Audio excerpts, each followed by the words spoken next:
तो जय मेरे दोस्तों, लोकसभा गृह मंत्री अमित शाह के आरएसएस विचारधारा वाले बयान ने सदन में हंगामा मचा दिया। विपक्ष ने इसे सांप्रदायिक रंग देने का आरोप लगाते हुए बैकआउट कर दिया। यह विवाद संसद की कार्रवाई को ठप कर देता है, जहां विपक्ष अब सुप्रीम कोर्ट जाने की धमकी दे रहे हैं। अब देखना बड़ा चौंका देने वाला होगा कि आखिरकार विपक्ष आरएसएस के नाम पर सुप्रीम कोर्ट में दावा खेलते हैं या नहीं। वहीं पर कटक T20 मैच ने भारत दक्षिण अफ्रीका को 101 रन से धूल चटा दी। तो जय मेरे दोस्तों, बड़ी खास खबर है, रोहित शर्मा की कप्तानी में गेंदबाजी का जलवा देखने लायक रहा। इसी जीत से टीम इंडिया ने सीरीज को क्वालिफाई कर ली। फैंस का उत्साह चरम पर है और अगले मैच की तैयारी तेज हो गई है। वहीं पर तीसरी खबर आ रही है, विमानन मंत्री राम मनोहर नायडू ने इंडिगो एयरलाइंस को फ्लाइट कैंसिलेशन पर अंतिम चेतावनी दे दी है। जी दोस्तों, आपको पता ही होगा कि क्या चल रहा है इंडिगो को लेकर। वहीं पर कंपनी पर जुर्माना लगाते हुए बात कही, यात्रियों की परेशानी बढ़ रही है। सरकार अब सख्त कदम उठाने को तैयार है ताकि हवाई यात्रा सुगम बने। वहीं पर चौथी खबर आप लोगों के लेकर आया हूँ, चुनाव सुधारों पर लोकसभा में तीखी बहस छिड़ी है। अमित शाह ने विपक्ष के आरोपों को खारिज करते हुए पारदर्शिता का दावा किया है। विपक्ष ने ईवीएम पर सवाल भी उठाए, लेकिन सरकार ने डिजिटल ट्रेल की व्यवस्था का भरोसा दिलाया कि ये पारदर्शी है, ईवीएम में कोई लोचा नहीं है। वहीं पे पांचवा खबर है आपके लिए, उड़ान मंत्रालय की मीटिंग में इंडिगो के सीईओ पीयूष अग्रवाल हाथ जोड़ते हुए दिखे। जी हाँ, आपको पता ही चल रहा होगा कि आखिरकार इंडिगो एयरप्लेन में क्या चल रहा है। यह तस्वीर सोशल मीडिया पर काफी वायरल भी हो रहा है। कंपनी ने सुधारों का वादा किया है कि बहुत जल्दी सुधार देंगे, हम बहुत जल्द ही इस आवागमन को जारी कर देंगे। लेकिन नेटिजन्स इसे कॉर्पोरेट की मजबूरी भी बता रहे हैं कि मजबूरी है, नहीं तो ऐसा कुछ नहीं होता। वहीं पर दोस्तों छठवीं खबर आ रही है कि समाजवादी पार्टी के अध्यक्ष अखिलेश यादव ने एजेंडा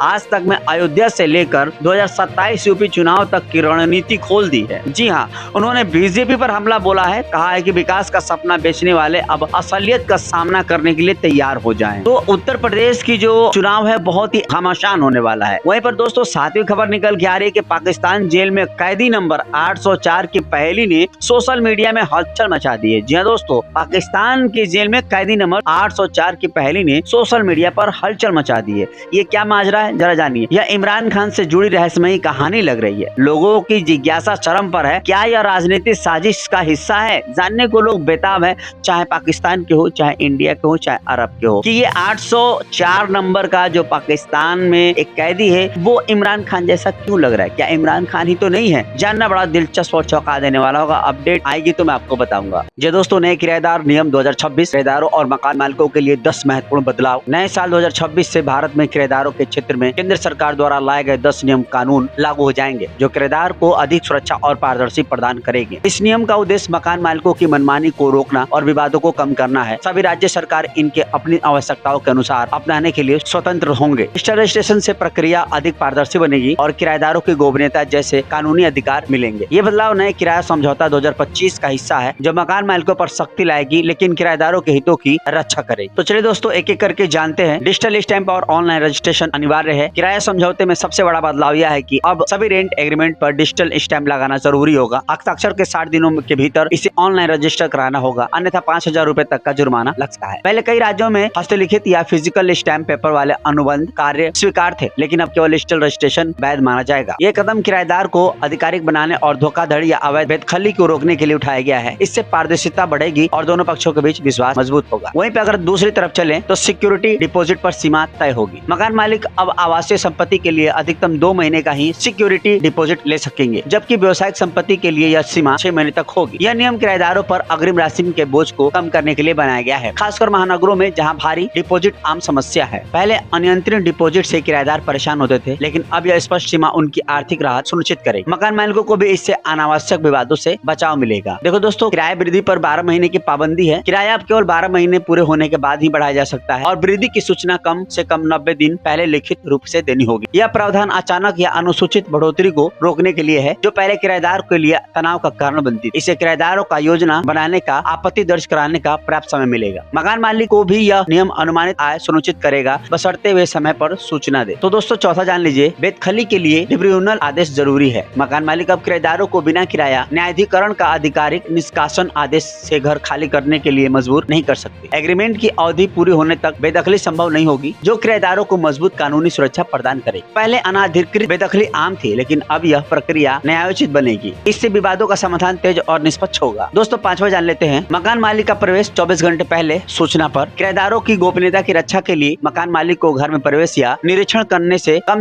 24 घंटे पहले लिखित सूचना देनी हो। बिना अनुमति के कमरे में घुसना अब अवैध माना जाएगा। यह नियम किराएदारों को निजता का कानून अधिकार देता है, जो पहले अक्सर उल्लंघित होता था। मकान मालिकों को भी इससे अनावश्यक टकराव से बचाव मिलेगा। चलते हैं दोस्तों 6वें जानने के लिए। तो 6वां है, सभी किराएदारों का पुलिस वेरिफिकेशन अनिवार्य है। हर किराएदार का पुलिस वेरिफिकेशन कराना मकान मालिकों के लिए जरूरी होगा, ताकि संपत्ति के दुरुपयोग को रोका जा सके। इससे सुरक्षा बढ़ेगी और अपराधों में भी रोकथाम में मदद मिलेगा। रिकॉर्ड रखना दोनों पक्ष के हित में होगा। सही है। चलते हैं 7वें की तरफ। दोस्तों जबरदस्ती, बेदखली या सेवाओं में कटौती पर सजा होगी। किसी भी प्रकार की जबरदस्ती, धमकी, तालाबंदी या बिजली पानी जैसे बुनियादी सेवाओं से कटौती अब दंडनीय अपराध होगी। यह प्रावधान किराएदारों को शारीरिक और आर्थिक सुरक्षा देगा। मकान मालिकों को विवाद सुलझाने में कानूनी रास्ते अपनाने में मदद करेगा। चलते हैं दोस्तों 8वां की तरफ। मरम्मत की जिम्मेदारी 30 दिनों में सुधार। यदि संपत्ति में कोई दोष या मरम्मत की जरूरत हो तो मकान मालिक को सूचना मिलने के 30 दिन के अंदर इसे ठीक कराना होगा। अगर वे ना करे तो किराएदार मरम्मत करवा सकता है और खर्च किराए से काट सकता है। उदाहरण के लिए टपकती छत या खराब नल जैसी समस्याओं का समाधान तेज हो गया है। इससे संपत्ति का रखरखाव बेहतर बनेगा। चल दोस्तों 9वां जान लेते हैं। उच्च किराया पर TDC लागू होगा। जो दोस्तों मासिक किराया 50,000 रूपए से अधिक होने पर TDC कटौती अनिवार्य होगी, जो टैक्स नियमों के दायरे में प्रीमियर संपत्ति को लाएगा। इससे कर विभाग के साथ विवाद कम होगा। चलते हैं दोस्तों और लास्ट और 10वां जानने के लिए, जो है एक समान किराया समझौता प्रारूप। जो दोस्तों जानने के बड़ा खास है। सरकार ने यूनिफॉर्म रेंटल एग्रीमेंट फॉर्मेट जारी किया है। इसमें कोई छिपी शर्तें नहीं होगी, सब कुछ स्पष्ट लिखा होगा। इससे समझौते पर पारदर्शिता बनेगी और विवादों की जड़ कमजोर पड़ेगी। तो दोस्तों ये नियम किराएदारों को सरल, सुरक्षित और निष्पक्ष बनाने की दिशा में महत्वपूर्ण कदम है। किराएदार को अब अधिक अधिकार मिलेगा, जबकि मकान मालिकों को स्पष्ट दिशा निर्देश। यदि आपको कोई सवाल है तो कमेंट सेक्शन में कमेंट कीजिए। हम मिलते हैं अगले वीडियो में। सपोर्ट कीजिए, शेयर कीजिए वीडियो को। Thank you.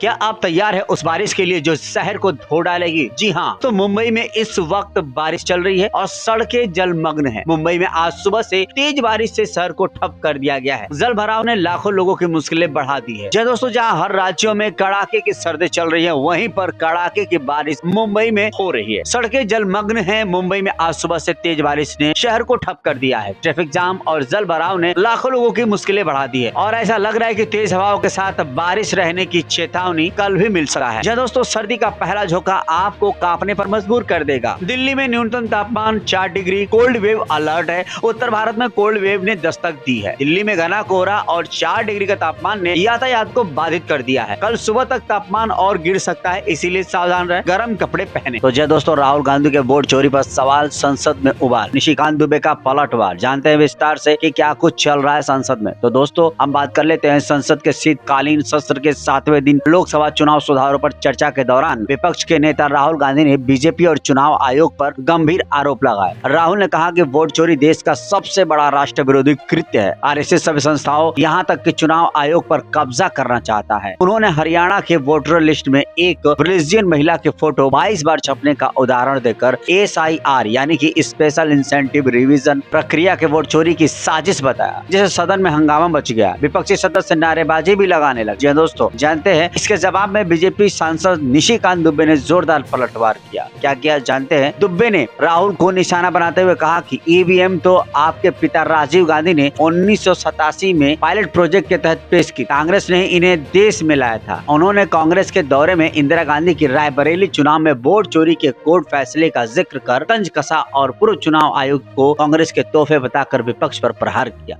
जी दोस्तों, ये जान लेना जरूरी है कि दुबे ने बंगाल में मुस्लिम आबादी की असामान्य बढ़ोतरी पर भी सवाल उठाए। जी हाँ, चर्चा के दौरान ही राज्यसभा स्थगित हो गई। विपक्ष ने SIR के मतदाताओं के नाम का कटने और BLO की मौतों का मुद्दा जोर शोर से उठाया। जी हाँ दोस्तों, कि क्यों BLO मर रहे हैं, क्यों BLO का नाम इतना उजागर हो गया, जबकि उनके शासन में कभी BLO के नाम उजागर नहीं हुआ। जी दोस्तों, जबकि सरकार ने इसे मतदाता शुद्धिकरण बताया। बहस जारी है। कल अर्जुन राम मेघवाल जवाब देंगे। तो कल का सांसद में उबाल किस तरीके से हो रहा है ये देखना बड़ा जरूरी है। कौन किस पे पलटवार कर रहा है। तो दोस्तों हम ये जानते हुए आगे की तरफ बढ़ते हैं। तो जी दोस्तों, लेटेस्ट अपडेट के साथ आप लोग के बीच जुड़ चुका हूँ। आपको बता दूं कि ब्रेकिंग न्यूज है, इंडिगो ने बड़ा ऐलान किया है। अब एक ही फ्लाइट में 2 एयरलाइंस के पैसेंजर साथ में उड़ेंगे। जी हाँ दोस्तों, आपको बता दूं कि इंडिगो ने आज एक बहुत बड़ा और अनोखा फैसला लिया है। अब अगर आपकी इंडिगो की फ्लाइट कैंसिल हो जाती है और या बहुत देर हो जाती है तो इंडिगो आपको दूसरी एयरलाइंस की फ्लाइट में बैठा देगी, वो भी बिल्कुल फ्री। जी हाँ, बिल्कुल फ्री है। यानी मान लो आप दिल्ली से मुंबई इंडिगो से जा रहे हैं और फ्लाइट कैंसिल हो गई, तो अब इंडिगो आपको एयर इंडिया, विस्तारा या स्पाइस जेट जो भी जल्दी उड़ान हो उसमें सीट दे देगी। आपको ना कुछ एक्स्ट्रा चार्ज देने पड़ेंगे और ना ही लंबा इंतजार करना पड़ेगा। नागरिक उड्डयन मंत्री राम मनोहर नायडू ने ये कहा है कि इंडिगो के विंटर शेड्यूल में भारी कटौती होने वाली है, बहुत सारी फ्लाइट्स कम होगी। ऐसे में पैसेंजर को परेशानी ना हो, इसलिए दूसरे एयरलाइंस को कुछ स्लाइड्स दे दिए जाएंगे। दोस्तों कुल मिला के आपको बता देना चाहता हूँ कि अगर इंडिगो की फ्लाइट नहीं उड़ी तो आप एयर इंडिया या किसी और फ्लाइट में बैठकर एक जगह से दूसरी जगह जा सकेंगे। यात्रियों के लिए बहुत बड़ी राहत है, खासकर त्योहार के सीजन में। तो अगली बार अगर इंडिया के फ्लाइट्स लेट या कैंसिल हो तो घबराना नहीं है, आपको दूसरी एयरलाइंस में फ्री उड़ने का पूरा चांस है। आपको दूसरी एयरलाइंस में जाने का पूरा चांस है और पूरा मौका है। तो ये नियम बहुत जल्दी लागू होने वाली है। आप लोग की सारी प्रॉब्लम हो गई सॉर्ट आउट। दोस्तों इसी से जुड़ी हुई एक खास अपडेट और जान लीजिए कि इंडिगो फ्लाइट में कैंसिलेट का संकट भारत में क्या क्या हो रहा है, कैसे हो गया, ये सब चीजें थोड़ी सी आपको जानकारी देना चाहता हूँ। ये जानना बड़ा महत्वपूर्ण है, तभी आप आगे की बातों को समझ पाएंगे कि क्यों इंडिगो फ्लाइटें कैंसिल हो रही है। आपको बता दूं कि दिसंबर 2025 में इंडिगो एयरलाइंस का संकट पूरे देश में फैल गया है। नई फ्लाइट्स ड्यूटी टाइम लिमिट नियमों के कारण कुछ शॉर्टेज हो गया है, जिससे हजारों फ्लाइट्स कैंसिल हो गई है। ये नियम पायलटों की थकान रोकने से बने थे, लेकिन इंडिगो की तैयारी कमजोर होने की वजह से सबसे ज्यादा असर पड़ा है। आइए देखिए क्या क्या चल रहा है। दोस्तों फ्लाइटें कैंसिलेट का तूफान है। अगर हम संख्या की बात कर लें तो नवंबर में 1200 कैंसिलेशन है, दिसंबर में 2000, एक हफ्ते में 900 फ्लाइट रद्द हुई है। Delhi 135, Mumbai 85 plus, Bangalore 73 plus, Hyderabad 92 plus, Ranchi 14 plus metro शहरों में हाहाकार मचा हुआ है। तो आपको जान लेना होगा कि क्रू रोटेशन की गड़बड़ी, रात के फ्लाइट्स लिमिट और विंटर शेड्यूल चेंज होने की वजह से सारी चीजें हुई हैं, जिससे यात्रियों की परेशानी बढ़ चुकी है। दोस्तों इससे बहुत सारे नुकसान है, हर जनता को नुकसान है, हर पब्लिक को नुकसान है, वैसे इंडस्ट्रीज को भी नुकसान है। आपको बता दूं कि फाइनेंशियल हिट 8 से 9% कमाई का नुकसान है, मूडीज ने चेतावनी भी दी है।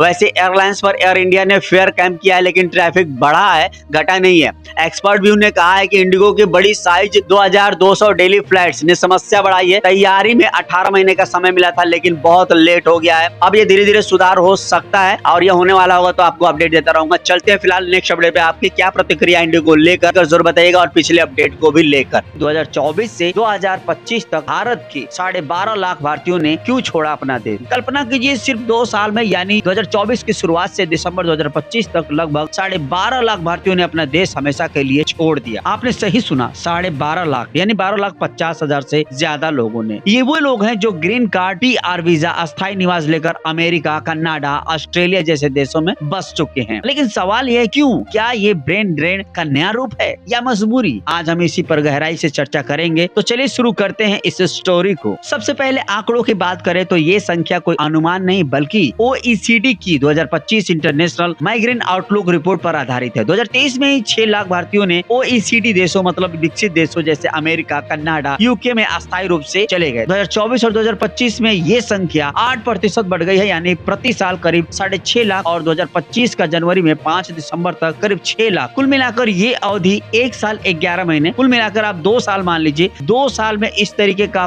पलायन और पलायन जाकर वहाँ पे बच जाना, वहाँ की नागरिकता ले लेना। अब ये सवाल है कि ये लोग कौन हैं, गरीब, मध्यम वर्ग या अमीर? रिपोर्ट बताती है कि सबसे ज्यादा मध्यम वर्ग से लोग आते हैं जो विदेशों में जाके बच चुके हैं। इनमें से 100 में से 60 से 70% है, यानी 7.5 और 8.75 लाख लोग। ये वे लोग हैं जो इंजीनियर, डॉक्टर, नर्स, युवा, प्रोफेशनल है, जो कनाडा के एक्सप्रेस एंट्री प्रोग्राम या अमेरिका के HIV वीजा से जाते हैं। उदाहरण के लिए 2024 में कनाडा में 1.27 लाख भारतीयों को PR दिया, जिनमें 85% मध्यम वर्ग के थे। क्यों जाते हैं? क्योंकि भारत में युवा बेरोजगारी 45% से ऊपर है, विदेश में सैलरी 5 से 10 गुना ज्यादा है, जीवन स्तर भी बेहतर है। दूसरा बड़ा ग्रुप होता है गरीब वर्ग के। जी हाँ, 20 से 30% यानी कि 2.5 से 3.75 लाख ये अकुशल मजदूर हैं जो गल्फ देशों में निर्माण या कृषि के लिए जाते हैं, लेकिन उनका रास्ता जोखिम भरा है। वो कैसे? आप लोगों ने एक मूवी देखा होगा शाहरुख खान का डंकी। जी हाँ, ये डंकी रूट से जाते हैं। जी हाँ दोस्तों, इसे अवैध सीमा कहा जाता है। 2023 में अमेरिका के दक्षिणी बॉर्डर पर 96,000 भारतीय पकड़े गए थे। ज्यादातर पंजाब और गुजरात के करीब किसान वे रेमिटेंस भेजते हैं, लेकिन शोषण और ठगी का शिकार भी होते हैं। और अमीर वर्ग की बात कर लें तो सबसे कम है, सिर्फ 5 10% यानी 60,000 से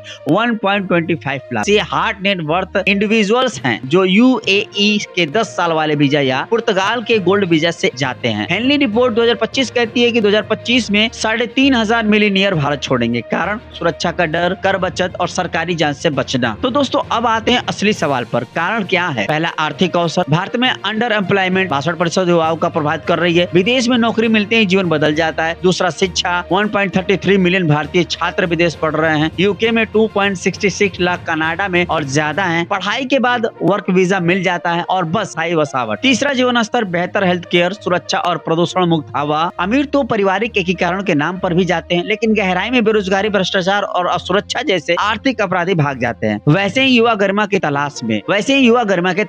ये सब डेटा कहाँ से है, ये भी तो जानना जरूरी है। तो सुनिए, विश्वसनीय स्रोत से OECD का रिपोर्ट है। इसका आप जाएंगे तो OECD.org पर उपलब्ध है। भारत में इकोनॉमिक टाइम्स और इंडिया एक्सप्रेस ने कवर भी किया है। विश्व बैंक की माइग्रेशन रिपोर्ट data.worldbank.organization से अमेरिका में DHS.government और USCIS.gov के आंकड़े 2024 में 80,000 ग्रीन कार्ड भारतीयों को हेनली रिपोर्ट देता है। वहीं पे henleyglobal.com से सब सच्चा कोई फर्जी नहीं, UN की रिपोर्ट पर पुष्टि करती है। भारत का नेट माइग्रेशन निगेटिव यानी ज्यादातर बाहर जाते हैं। दोस्तों आप ये जान लीजिए कि ये प्रवास रेमिटेंस से $100 बिलियन देता है, अर्थव्यवस्था को मजबूती, लेकिन ब्रेन ड्रेन ये तो नुकसान है। सरकार को स्किल इंडिया मजबूत करनी होगी, रोजगार बढ़ाना होगा, वरना हमारा टैलेंट विदेश चला जाएगा और जा ही रहा है। आप क्या सोचते हैं? कमेंट में बताएं। क्या आप भी विदेश जाना चाहेंगे या भारत के सबसे अच्छा लाइक, शेयर और सब्सक्राइबर बनेंगे? तो दोस्तों उरी फिल्म डायरेक्टर आदित्य धर ने नई एक्शन थ्रिलर धुरंधर रिलीज को सिर्फ 3 दिन हुए हैं और ये फिल्म आग की तरह बिक रही है। जो दोस्तों स्टार कास्ट है कमाल के, रणवीर सिंह लीड में, साथ में आर माधवन, संजय दत्त, अक्षय खन्ना, अर्जुन रामपाल, सारा अर्जुन। खासकर रणवीर और अक्षय खन्ना की जोड़ी और उनकी टक्कर के सीन पर दर्शक दीवाने हो रहे हैं। जो दोस्तों आपको बता दूं कि कहानी शुरू होती है कंधार प्लेन हाईजैक से, फिर संसद हमले का जिक्र और भारत का सीक्रेट मिशन। रणवीर को पाकिस्तान से कराची भेजा जाता है, जहां वह कुख्यात डॉन अक्षय खन्ना के गैंग में घुसकर अंडरवर्ल्ड को नेस्तनाबूद करता है। एक्शन, सस्पेंस, देशभक्ति, सब कुछ जबरदस्त। अब कमाई का धमाका सुन लीजिए कि क्या चल रहा है 3 दिनों के अंदर। 3 दिन में भारत में नेट 103 करोड़ और ग्रॉस 123.50 करोड़ रुपए कमाया है। रविवार को अकेले 43 करोड़ का रिकॉर्ड इस साल की टॉप ओपनिंग विकेट में से एक है। वर्ल्ड वाइड तो 158 करोड़ के पार पहुंच गई है, जिसमें विदेशों में 34.50 करोड़। क्रिटिक्स और ऑडियंस तारीफ भी कर रहे हैं, वहीं पर इनकी बुराई भी चल रही है। आगे बताते हैं आपको। फिलहाल आपको बता दें कि आदित्य धर का डायरेक्शन और एक्शन सीक्वेंस हॉल में तालियां बटोर रही है। ये रणवीर की करियर की सबसे तेज और 100 करोड़ की फिल्म में शामिल हो चुकी है। तो वहीं पे दोस्तों आपको बता देना चाहता हूँ कि धुरंधर पर प्रोपेगेंडा और नफरत फैलाने के आरोप, क्या है सच्चाई, थोड़ा सा डिटेल में जानते हैं। रणवीर सिंह की नई फिल्म धुरंधर बॉक्स ऑफिस पर धमाल मचा रही है, लेकिन अब ये विवादों के घेरे में फंस गई है। जासूसी थ्रिलर कंधार हाईजैक, संसद हमला और पाक अंडरवर्ल्ड पर बनी है, लेकिन आलोचक इसे प्रोपेगेंडा मशीन बता रहे हैं। क्या इसमें झूठ और गलती और नफरत फैलाने वाले तत्व है? आइए कुछ समझते हैं। दोस्तों फिल्म की स्टोरी है, रणवीर एक स्पाई बनकर पाकिस्तान के कराची में घुसते हैं, कुख्यात डॉन अक्षय खन्ना के गैंग को अंदर से तबाह करते हैं। आर माधवन आईबी चीफ के रोल में है और मोदी सरकार की तारीफ में डायलॉग बोलते दिखते हैं। लेकिन क्रिटिक्स का कहना है कि ये सिर्फ एक्शन नहीं बल्कि बीजेपी के हॉकिंग पॉलिसी का प्रचार है। द हिंदू लिखते हैं आदित्य धर, जो कि इस फिल्म के डायरेक्टर प्रोड्यूसर हैं, नेशनल लिस्ट प्रोपेगेंडा को आर्ट से छुपाते हैं। इंडियन एक्सप्रेस ने तो इसे बिगाडेड विजन कहा है, जो मुसलमानों को विलेन बनाकर इस्लामोफोबिया फैला रही है। वहीं पर दोस्तों इस फिल्म में कांग्रेस और यूपीए पर तंज भी कसा गया है। फिल्म वाजपेयी यूपीए दौर से सेट है, लेकिन डायलॉग्स जैसे हमारा भी वक्त आएगा,